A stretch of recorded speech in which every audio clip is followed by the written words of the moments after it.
Si Prosecutor General Richard Anthony Fadulion ay kasama natin sa linya. PG, magandang morning! Si Ka Jerry at si Ka Tunying po ito. Magandang umaga, Ka Jerry, Ka Tunying, at sa lahat ng inyong mga taga-subaybay. Magandang umaga po sa inyo lahat. Opo, naririnig nyo siguro yung usapan natin. Parang lahat na lang isinisi po sa atin. Sa atin. Minsan nakakasama na ng loob, PG. Ay, totoo kayo. Parang kung lahat ng pwedeng ibintang, pwedeng ibintang sa atin, Oo. nakakadagdag pa sa dami ng problema na meron tayo. Parang wala tayong sarili natin problema. Oo. Dyan lang sa DOJ, sa inyo po, sa National Prosecution Service, kung tawagin, katakot-takot ang inyong ginagawa. Kahapon po, nanonood kami ng balita, meron palang nagsoli ng pera sa DOJ. Yeah, tama yung Katunying. Si Engineer Gerard Opulencia, nagsoli kahapon ng 40 million. Bahagi ito ng parang isang kabuuang halaga na 30 million. 150. Oo. So may para mapaunang soli kahapon, 40 million, kaya minabuti ng ating kalihim na gawin ito, no, na be transparent about it at ipakita yung pagsusoli at immediate turnover sa treasury. Saan daw po galing yun, PG? Well, ito ay pera daw according to Palencia na kanyang nalikom over the years when he was still the regional director ng NCR. Ito ay patungkol dun sa mga kickbacks na inamin niya na nakuha niya over the years. At kumbaga parang parang a sign of good faith na siya ay nagsasabi ng totoo at gusto niya makatulong, nagsoli. Hindi naman natin tatanggihan yan kung yan kung yan ay makakatulong na makabawas doon sa sama ng loob ng ating mga kababayan. Maibalik man lang yan sa maibalik man lang yan sa gobyerno. Magkano daw po yung total nito, PG? Ang sa pagkakaalam ko Katunying, 150 million daw po. So may hulihan pa, may balansi pa na 120. May balansi pa na 110. 110. 110. Oo, 110. Opo, nasa bangko daw po ba 'yun o nasa bahay? Ang pagkakakwento lang niya is kumbaga, nung magsimula yung mga investigasyon, winidraw niya na yung mga pera sa bangko, no? Pero hindi naman po ito din, hindi din naman po ito parang lahat cash dahil para sa pagkakaalam ko, para magbebenta pa yata, magbebenta ng property to cover yung amount na sinasabi. Opo. Pero ito po bang pinanggalingan ng pera na to ay parte na ng ongoing investigation ng DOJ, PG? Yes. Yung pinanggalingan ng pera Katunying, hindi ko alam kung saan siya nanggaling. Pero ito ay bunga ng investigasyon na ginagawa ng Department of Justice. No? Kasi sa kasalukuyan, meron tayong 12 kaso na iniimbestigahan sa department. Ang 4 dito ay malapit ng lumabas ng resolution. Ang 8 ay iba't ibang stages. Magsisimula ang criminal investigation. Yung iba naman ay mag-i-issue pa lamang na subpoena. So ito'y bahagi ng kaso na nakasampa sa amin. At doon niya nakita yung kahalagahan nung salaysay nitong si Engineer Palencia. Sinabit niya ito, ano ba tawag doon? Sinorender niya sa DOJ para patunayan na bilang pag-amin na meron siyang pagkakasala at bilang bahagi ng kanyang pagnanais na maging state witness. Ganun po ba, PG? Yes, partly yun, Ka Jerry. Kasi tawag dito, sabi ko nga kahapon, hindi naman kasi sa lahat ng pagkakataon kapag ikaw ay nag-a-apply para maging isang state witness, kailangan mo magsoli. No? Kasi pwede namang ikaw ay saksi lamang sa isang karumal-dumal na krimen at ang iyong nalalaman ay napakahalaga at makakatulong sa investigasyon, no? At sa pag-prosecute ng kaso. Nagkataon lang tayo ngayon na ang inimbestigahan natin itong ang pagdidispal ko, paggamit ng pera na bahagi ng kaban ng bayan para sa mga proyekto sana, no? So since ito ay part ng corruption na kung tawagin natin o katiwalian, siguro tama rin lang naman na kung halimbawang umaamin sila na kami ay naging bahagi, no? Gusto namin patunayan yung aming sinseridad na maging bahagi ng nakatulong sa pamahalaan sa prosecution, sa magitan ng kanilang salaysay, then yung pagsasoli ng pera becomes incidental. So kung nakita naman namin na ito naman ay nanggaling din sa katiwalian at gustong magsole, bakit naman po natin tatanggihan yan? Si Gerard Opolencia po ay parang bago lang ito bago lang sa NCR. Sa NCR So pero dito naman sa NCR parang wala pa tayong naimbestigahan ng gusto o na pinupuntiriyang project na ganun ka problemado, PG. Binanggit ho ba kung anong particular na project yung pinapag-uusapan kung bakit siya nagsoli ng ganito? Halaga? Basta ang alam lang namin ka Jerry, matay doon sa pagtanong sa kanya is that ito ay bahagi nung panahon na siya ay ito'y nakalap na pera, ito'y kickbacks mula sa kickbacks sa iba't ibang proyekto nung siya ay regional director ng National Capital Region. Now, as far as yung sa flood control projects, tama ka nun. Sa ngayon, wala pang nauungkat. Although, may mga ginagawang investigasyon, pangangalat ng ebidensya ang NBI ngayon patungkol dito sa mga proyekto sa Metro Manila. Hindi pa lang ito na isasampa dahil sa tawag dito, kinukuha pa yung karagdagang ebidensya, tinitingnan kung sino pwede sino pwede natin gamitin testigo rito, at meron bang sapat na batayan para ipagpatuloy itong mga kaso na to. Pero meron pong ginagawang investigasyon sa ngayon dyan sa pagkakaalam ko. Parang kaya po ganun ang mga tanong natin para lang maklaro. So in his capacity as NCR Director ng DPWH, meron siyang mga natanggap na mga suhol o kita mula sa illegal na paraan sa mga projects within NCR pero not related to the ongoing investigation. Yes, that is correct. That is correct, Katunying.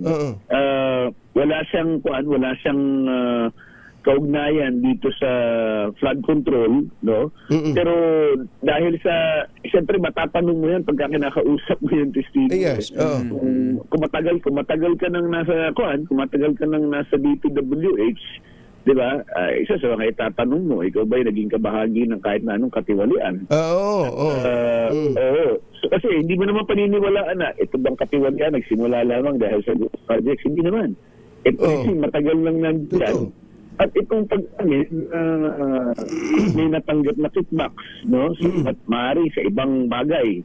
Ay sa akin, no, magandang patunay ng iyong sinseridad. Okay, nagkasala ako, susoli ako. Kasi yung magsoli siya na wala pa namang nagsasabing isoli mo yan. Kaya napakagandang gesture yata nun, parang yun, guilt lang Secretary PG. Exactly. Hindi naman natin kasi ang akala kasi ng iba para matanggap ko sa programa, no, sa Witness Protection Program, kailangan magbigay ka ng pera. Sabi namin hindi ganoon. Kasi hindi naman binibili yung pagka-admit mo. Ang importante dito, ang primary consideration dito, yung sasabihin ay makakatulong. Makakadagdag ba siya dun sa ebidensyang meron na? At ito ba makakatulong para patunayan yung liabilidad ng ibang mga kasamahan na naging kabahagi dito sa flood control. So, yung kanya, maliban sa makakatulong, no, tapos on the side, even if it does not pertain to transactions involving yung Flood control. flood control those projects, nagsoli ka, I think that's a very good gesture. Very good gesture. Pero bukod doon sa pera, may kasama ho bang ituturo, papangalanan si Opulencia?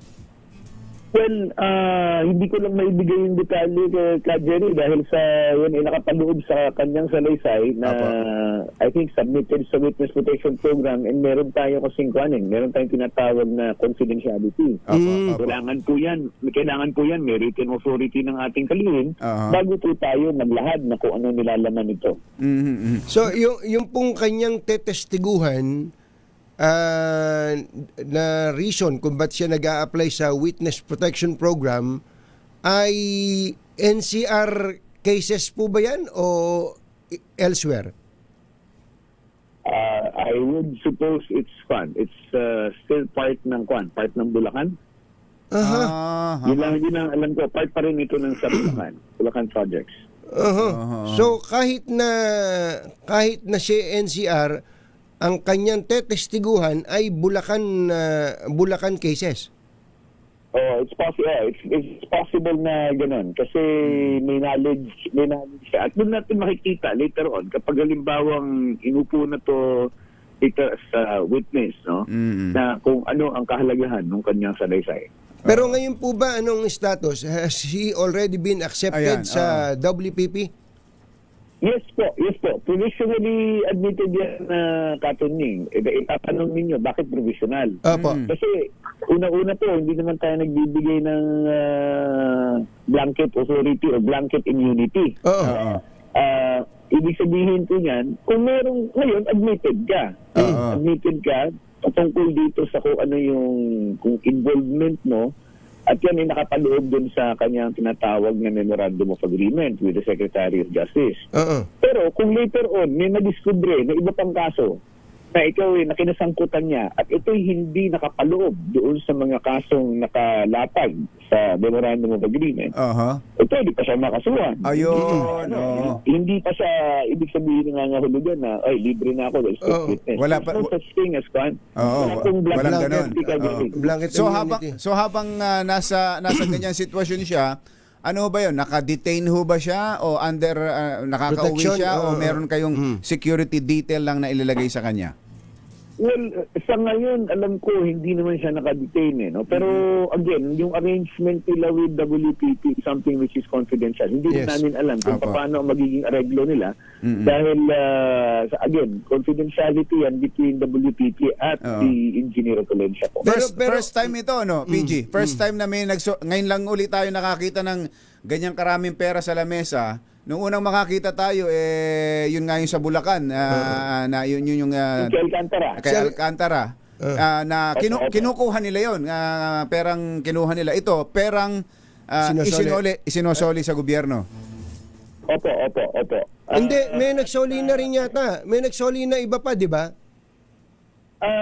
Well, ang alam ko po is meron pang iba, no, na nakakausap kasi marami yan sila na nakikipag-usap. Hindi, si Alcantara mismo, hindi ba nagsoli na rin siya ng kung ilang milyon? Yeah.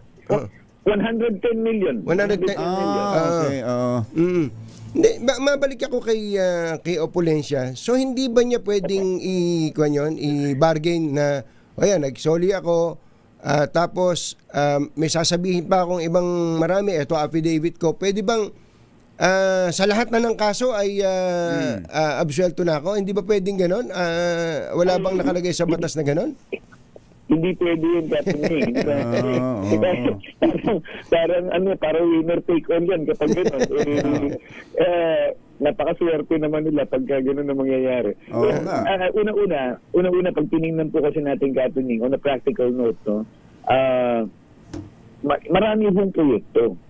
Maraming mga proyekto na involved ang mga opisyal ng DPWH. So, hindi naman natin alam, no? Hindi naman ibig sabihin na nabigyan ka na ng immunity sa isa o dalawa para iligtas ka na rin dun sa iba. Ayun. Kung halimbawa mapatunayan na ikaw ay may involvement doon. Kasi we have to consider also, what if kung habang yan papa-admit sa program, hindi naman niya inilahad-lahat. At may madiscover later on na nasangkutan pala niya. Ibig sabihin, ang gobyerno ay hindi na pwedeng maghabol. Ay hindi na pwedeng gano'n. Kaya nga. Diba? Yung iba, ganun na gagawin yan. Amin doon sa ilang maliliit, doon sa malalaki, hindi na ako amin doon. Naitago ko na yon. Baka mas malaki pa yung naitago kaysa doon sa isunirender, PG. Oo, tama ka doon kay Jerry. Kasi yun ang iniiwasan natin eh. Merong iba kasi na ang thinking nila, pag ako nagsalita, i-cover mo ako sa lahat, di ba? Malay ko ba kung una-una, yung amount na i-disclose niya, halimbawa na nakuha ko, kung halimbawa hindi magsabi ng totoo yan, at alam naman natin na hindi gumagamit sa bangko itong mga ito, maaaring ito yung nakasubi sa bahay, sa pader, o saan pa, di ba? Kung halimbawa i-admit natin silang gano'n, tandaan natin, pag i-admit mo sa programa yan, wala na silang criminal liability. Hindi na pwedeng habulin. So, kung wala ng criminal liability yan, pagkatapos ng pagdinig ng kaso, sila yung makakalabas. At pag nakalabas sila, pwede na nilang gastusin yung mga tinago nila. Baka kaya nag-uuna-unahan, PG. Kaya nag-uuna-unahan maging state witness. Ganun nga ang plano. Well, it's possible. Pero, ang atin kasi, yung isang magandang tanong kasi diyan bakit ba tayo nagko-consider ng state witness? Kasi ang sagot kasi diyan, itong kaso natin ngayon ay hindi katulad ng ordinaryong kaso. Hindi katulad yan ng yung sinasabi nila, merong isang tao nagnakaw na, nag-shoplift ng dilata, tapos nahuli, kawawa naman, mahirap, nahuli, nakulong kagad. Ito paano hindi mahuhulit, hindi makukulong, hawak-hawak halimbawa yung dilata. Di ba? Pero sa pagkakataon ito, ang kaso mo ay compartmentalized. Masyadong intricate yung pamamaraan ng pagsagawa nito na maraming taong involved at may kaalaman lang sa certain na mga bagay. Hindi nila alam ang kabuuan. So, kinakailangan mo ng merong insider na magsasalita at magsasabi ng tungkol sa mga pangyayaring naganap. Kaya ang kumukuha ng state witness. Oo, eto nga, may isang napakagandang tanong nga ho dito eh.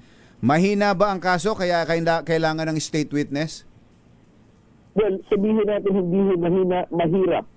Mahirap po siya in the sense na, like I said, kung compartmentalized ang kaso, ang pwede mong mapatunayan sa iba, pero hindi ka aabot din sa itaas para maituro mo halimbawa yung proponent. So, ang tanong ko, ano bang hinahabol natin? Ang hinahabol ba natin dito yung maliliit na isda lang? Siyempre, ang gusto natin, makarating tayo sa taas kung sino ang mas malaking nakinabang at ma-hold sila accountable sa kanilang involvement.